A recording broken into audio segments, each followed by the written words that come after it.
I'm Fonzo. And I'm Eliza. And we're the co-host of Grown, a podcast from the Moth that shows we're never fully grown. Growing up feels like a phase that should end at some point, but does it ever really? Whether you're 16 or 26 or 86, you're gonna have to deal with family drama, your body, and the type of person you want to be. So why not put it all out in the open and go through it together? Join us every other week to deal with cringe, culture, and the courageous efforts of people like you to get grown. Start listening today. Follow Grown on Apple Podcasts, Spotify, or wherever you're listening right now.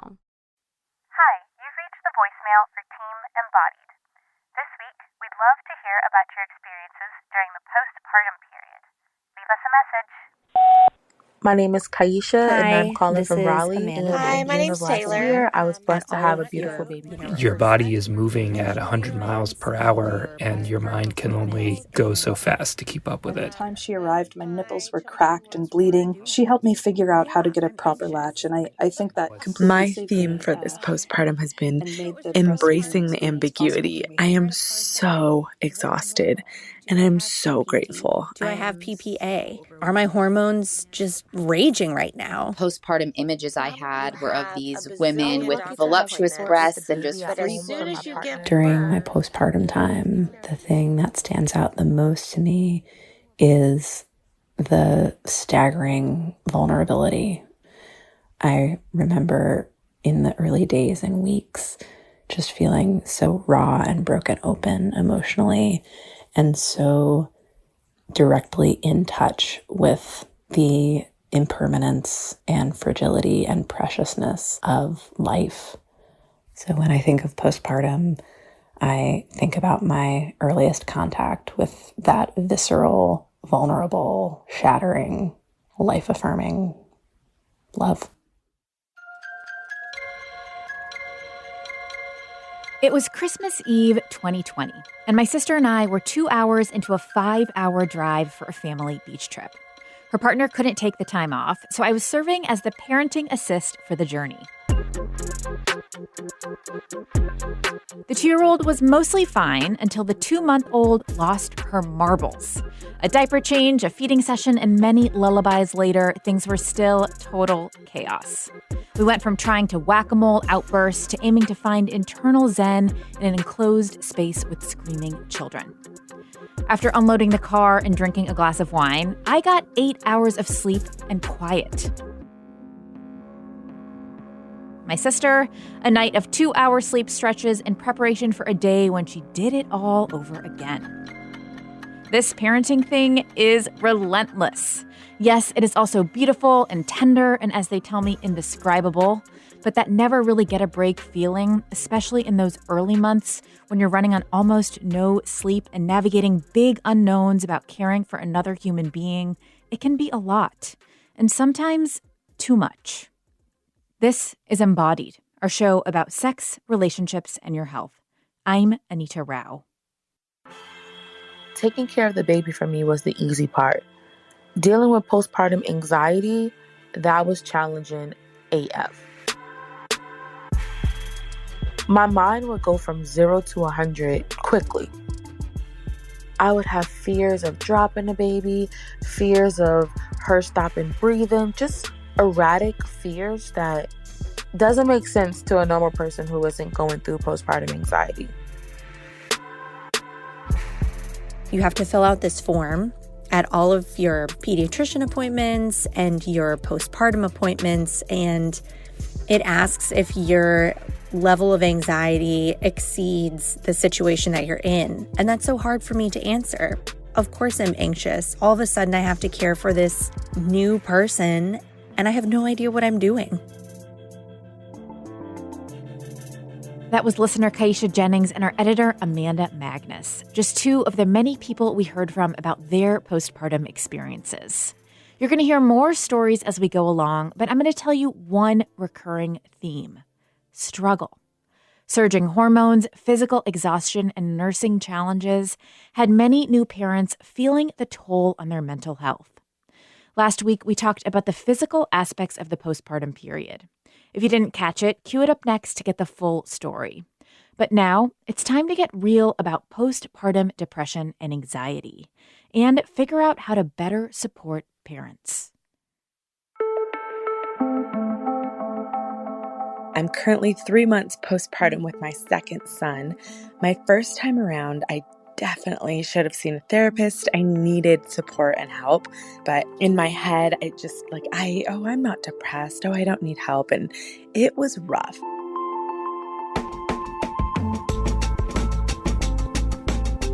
This time around, I am fully aware of how much I'm struggling and just the transition from 1 to 2 kids for me. And seeking out help has been really difficult. The lists of people that my midwives and pediatrician gave me, none of them who were postpartum specific accepted insurance. I think they deserve to get paid. I can't afford to do out of pocket. Your entire pregnancy, you have a bazillion doctor's appointments, but as soon as you give birth, it's kind of like, peace out, good luck. So I've found it really difficult to get the care that I think I need postpartum, and also just not feeling like I matter anymore since I'm no longer carrying a child. I tried some therapy sessions, but ultimately I trusted my midwives and I started Zoloft. I hadn't been able to bond with my baby, and that really scared me. It took a few months to really feel like myself, but I feel so happy now, and I finally understand when people say you never knew you could love so much. That was Bibi, Taylor, and Elise. Therapy and medication are some of the essential tools for treating postpartum anxiety and depression. But we're getting a little ahead of ourselves. To solve a problem, you need to recognize a problem. After delivery, I remember the first time that they brought him in from the nursery, he started crying, and it felt like there was this fire that just started burning inside of me. And I felt like I wanted to just break out of my skin to escape from it. That's Adrienne Nieves. She's an artist. She has 3 children, but it was during her second pregnancy and postpartum period that she really started experiencing physical manifestations of her anxiety. It was a very jarring and disorienting experience, and it was also very confusing to have that type of physical sensation in my body. And it was pretty frequent, and it was usually triggered by kid-related noise, especially if he was crying. So you were noticing these symptoms, these feelings in your physical body, and you were part of a church community where there were a number of other mothers, and you started to share a little bit about your mental health concerns. What kind of responses did you hear from folks you spoke with? The majority of the response was silence. At the time, there was even a licensed therapist who was a pastor at the church, and even she didn't pick up on what I was sharing, or, she didn't identify it as a postpartum mental health issue. Any response that I got, it was really rooted in, well, you're just living with the consequences of your actions because you're an unwed single mother with 2 kids, you're partnered with someone who isn't a Christian. Like, my struggles were pretty much framed as a moral failure and, as the justification as to why my life was falling apart. Adrienne didn't have the resources to diagnose her own issues. Her OBGYN never brought up postpartum depression. Pamphlets in the waiting room mentioned the baby blues, but depicted women looking sad, holding their head in their hands. Not exactly her symptoms. But eventually, she did come across a website with descriptions that sounded more familiar. It's a blog about maternal mental health called Postpartum Progress. On that website, they had what they call plain mama English guides. Those guides explained just the full range and scope of symptoms that can be experienced, whether it's postpartum depression, postpartum anxiety, postpartum OCD, or even postpartum psychosis.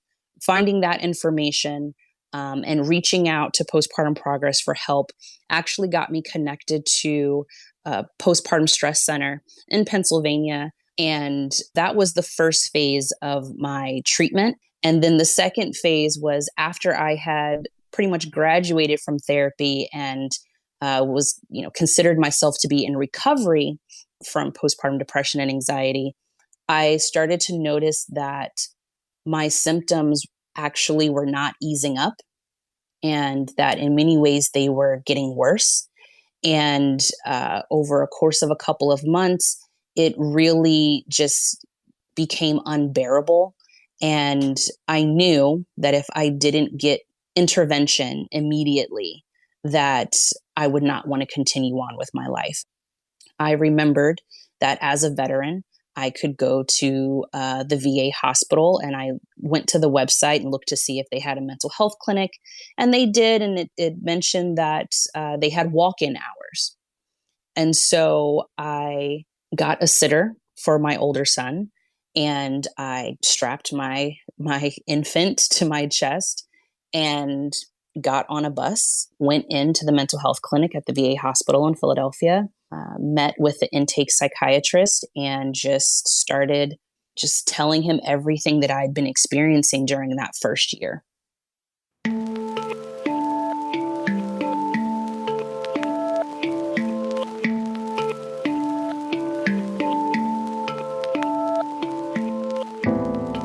Adrienne learned a lot in that intake appointment. The psychiatrist told her that her family and personal history put her at high risk for a mental health condition. He said her intense periods of anxiety and depression growing up were signs that she likely had bipolar II disorder. And importantly, he told her that she wasn't a broken person. He said, so I'm telling you this because I want you to see that this is not your fault. You didn't create this. It's a convergence of nature and nurture, pretty much amplified by you giving birth. And that felt like such a weight off my shoulders. And I found being diagnosed with a rapid cycling onset of bipolar II to be very relieving, to be quite honest with you. Yeah, and there's so much in what you just said about acknowledging that there is silence and generational silence around mental health that can impact how you're able to express what you're experiencing and how people receive you. And then that getting a diagnosis is only the beginning of a journey. It doesn't mean everything is solved. It means that there's, there's a lot more to come. And that was true for you. You worked with a number of people, and you eventually had a therapist who really suggested that you work with your hands. You were experiencing some impulses for self-harm, and she knew that you were someone who really liked data and information. So she said, okay, there's data that supports doing things with your hands can help. So tell me about that and what that led to. My therapist knew that I was very much into the science behind mental health by that point. And she was like, listen, studies have shown that people who create things with their hands or do something constructive with their hands, see an improvement in their mood and in their symptoms. And so that pushed me to try to find something creative to do. And I remembered when I was a kid that I used to use those, really cheap, like rainbow looms that you would get, for Christmas or for your birthdays. And so I grabbed my kids, I went to Walmart, and I was walking around the craft section looking for yarn. And on my way to the yarn, I passed a bunch of like cheap craft paint and brushes and these little canvas boards. And just really on a whim, it was a very fleeting thought and impulse. I just threw some of that stuff in my cart and kept moving to the yarn and the hooks because I was like, I'm going to crochet, even though I cannot stand tedious things. And so crocheting and knitting is very tedious to me. So needless to say, my experience with crocheting did not last very long. And I came back from a therapy appointment and saw that I still had those craft paints and brushes in a bag in a corner of my room. And I pulled them out and, I just started playing around with paint. Using my fingers mostly to push the paint around on these little canvas boards. But yeah, I just remember in those moments feeling the paint on my fingers and pushing it around and kind of just getting lost in that. And I remember how quiet my mind became. And that was the start of my experience with using art as therapy. I read an interview that you did with an online magazine called Mother Maker. And in it, you said, I want my kids to see their mom not just surviving motherhood or surviving her life, but living it and thriving and pursuing it. And I really loved this. And I'm curious to hear your reflection on what you wish you could go back and tell your earlier self about your experience now, the self where this type of thriving may have been hard to envision for you. What do you wish that she could hear? Oh man, I just started feeling tears. That was unexpected. I would go back and tell her that it's not her fault. And I would tell her that she's not a failure, and that struggling with your mental health, whether it's postpartum or in general, is not any kind of a moral failure. And I would just tell her to just give herself way more grace. And honestly, too, I would really just hold her and just sit with her. Because I remember just feeling very alone back then.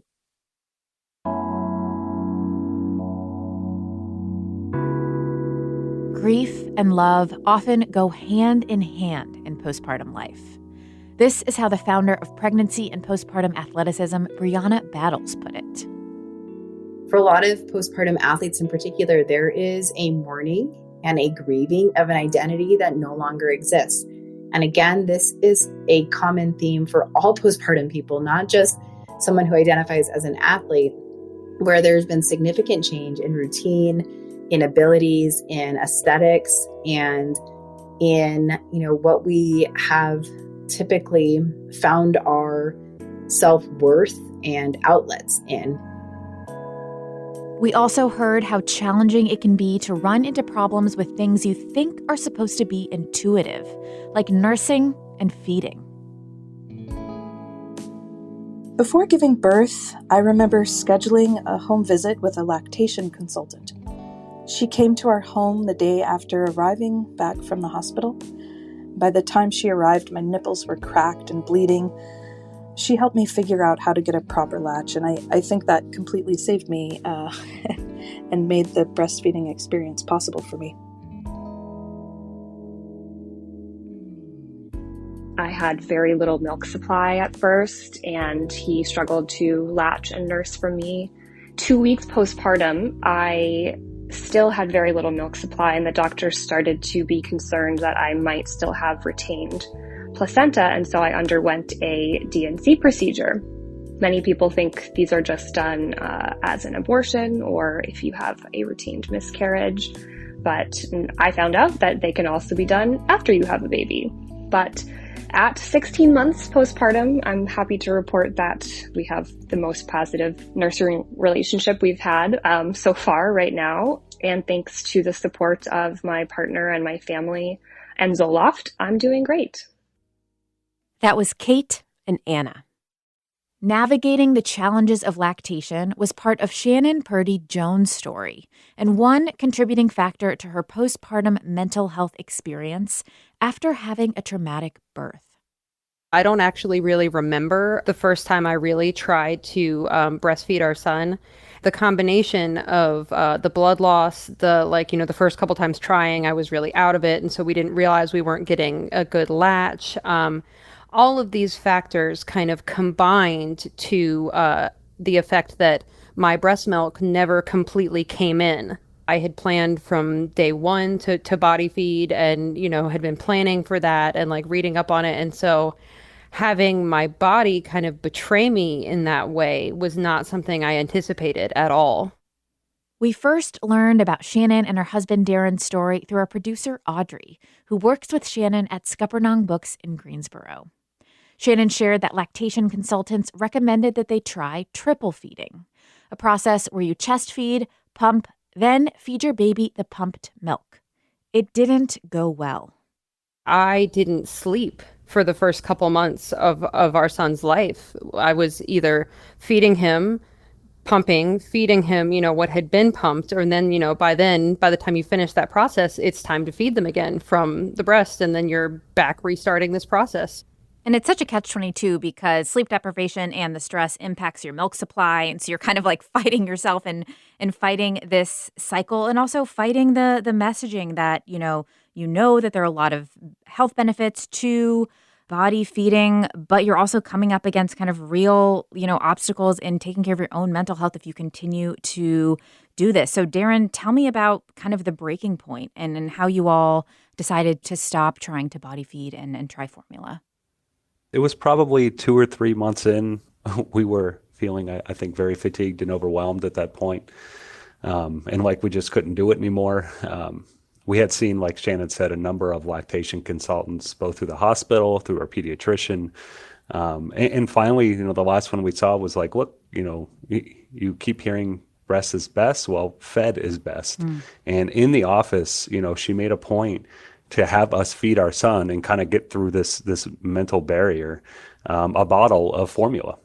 That kicked off another series of events, and that we found out my son had an allergy. So there was another, 30 or 45 days of not knowing what was going on, and a lot of tummy troubles, a lot of, doing circles around our house with the baby on my shoulder, trying to comfort him with an upset stomach. And so even, we felt like we get over one hurdle and then face another, and that was really challenging for both of us. And this is why I wanted to talk to a couple like Shannon and Darren. When you're juggling so much, how do you keep a relationship together and meet both partners' mental health needs? What does it mean for intimacy and sex? I really had very low sex drive in my postpartum period.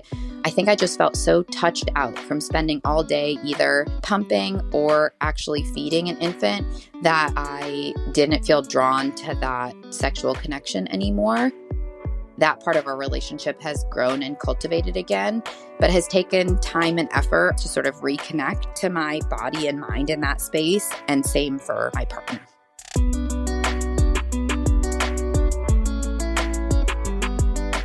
Trying to adjust to my new identity as a mom and hold on to my identity as a sexual being at times felt super impossible.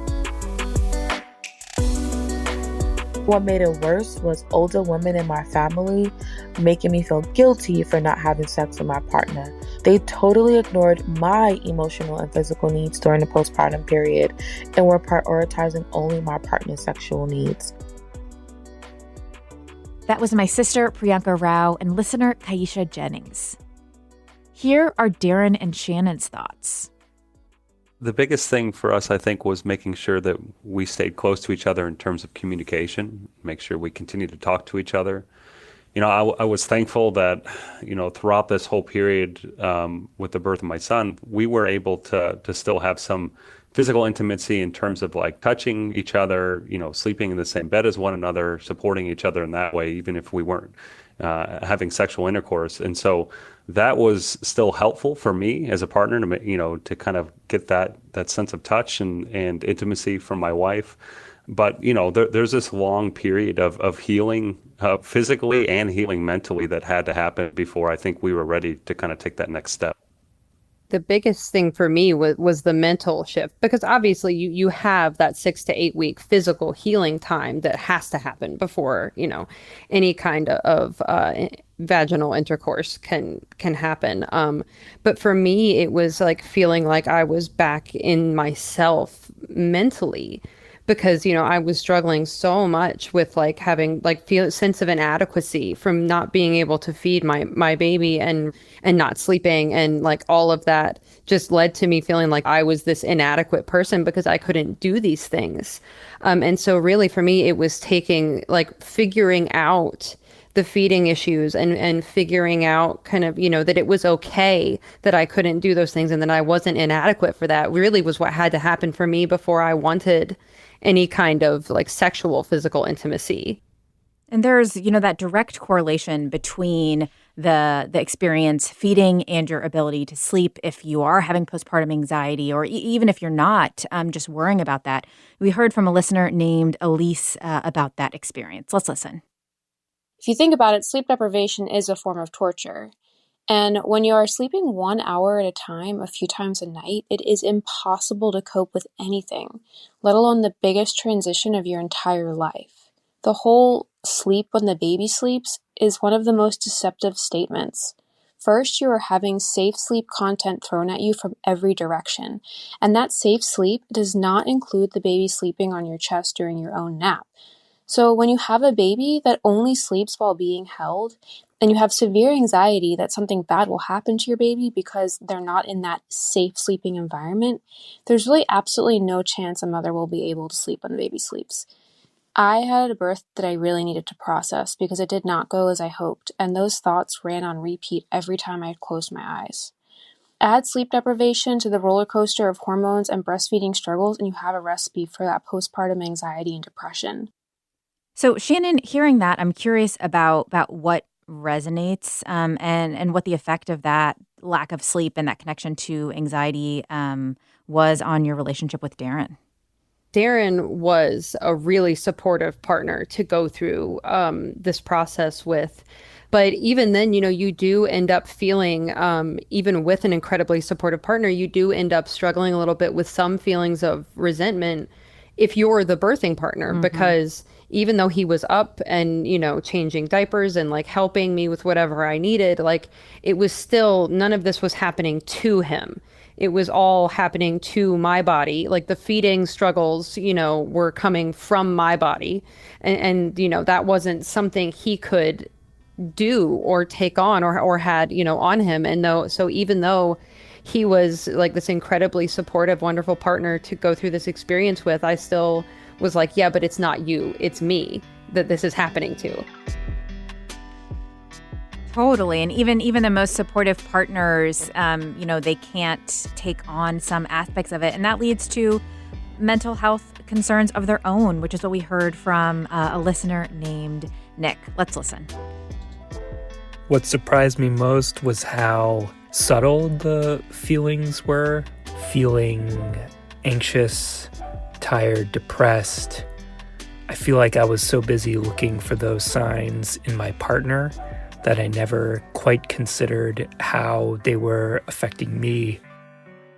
As for care, I was really good at encouraging my partner to seek the care that she needed for everything regarding postpartum, whether that was just taking the baby so that she had time to go to the gym or take a walk or just have a breather to herself.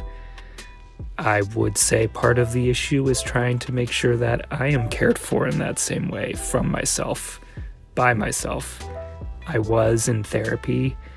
I'm looking to start it again. There was a simple question of whether or not there's even an hour in a day to carve out for that on top of everything else.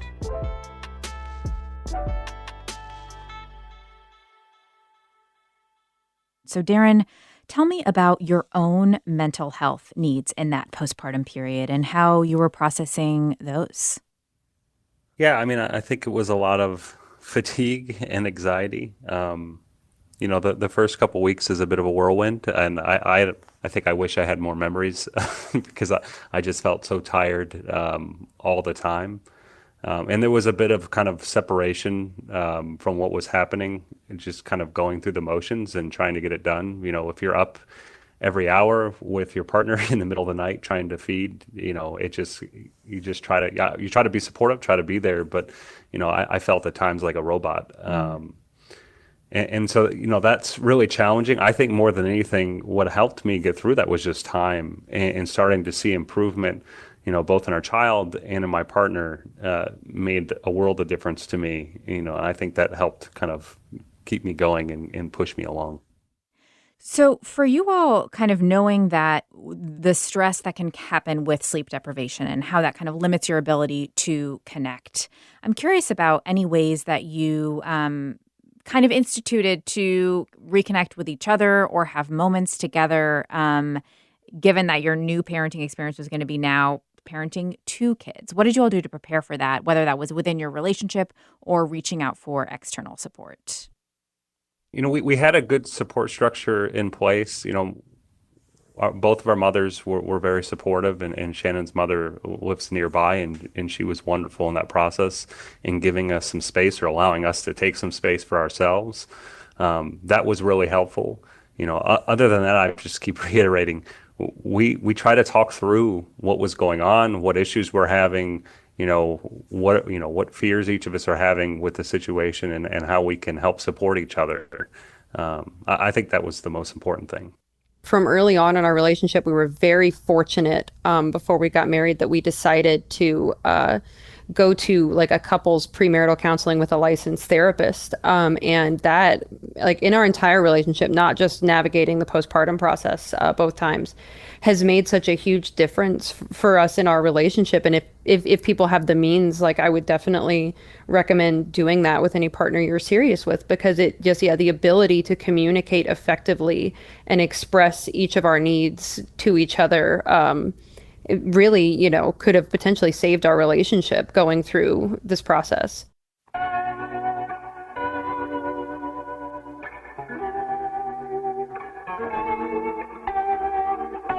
A skill to add to our embodied life hacks: communication, communication, communication.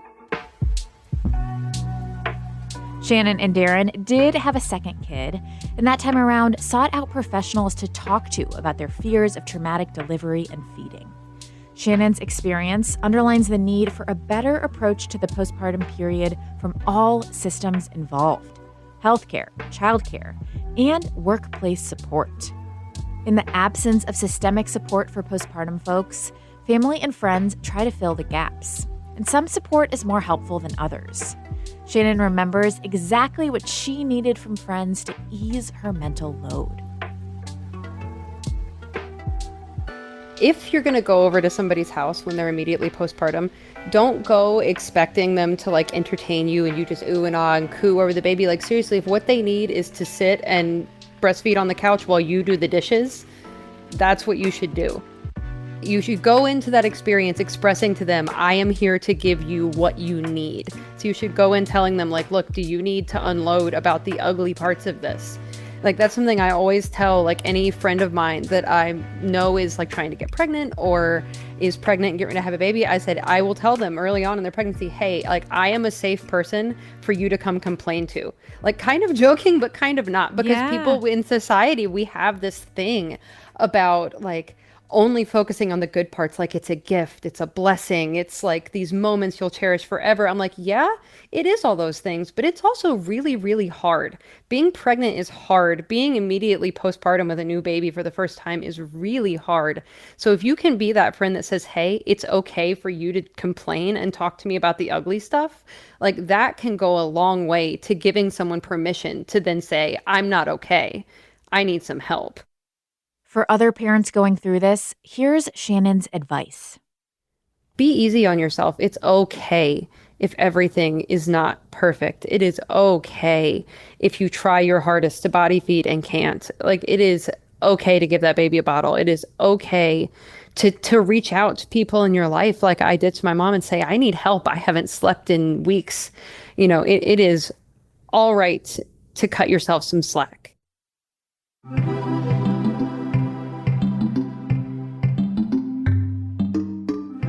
Embodied is a production of North Carolina Public Radio WUNC, a listener-supported station.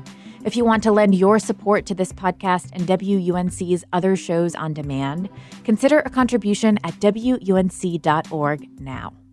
Incredible storytelling like you hear on Embodied is only possible because of listeners like you. This episode was produced by Kaya Finlay and Audrey Smith.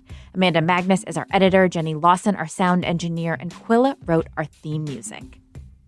If you enjoyed this show, check out the first part of this series on the physical aspects of postpartum, and send the episode to a couple friends who you think would like to hear them. Thanks so much to everyone who contributed their thoughts and experiences to this show and the whole series. Jamie, Amanda, Kaisha, Taylor, Elise, Brianna, Nick, Priyanka, Kate, and Bibi. Thank you. Until next time, I'm Anita Rao, taking on the taboo with you.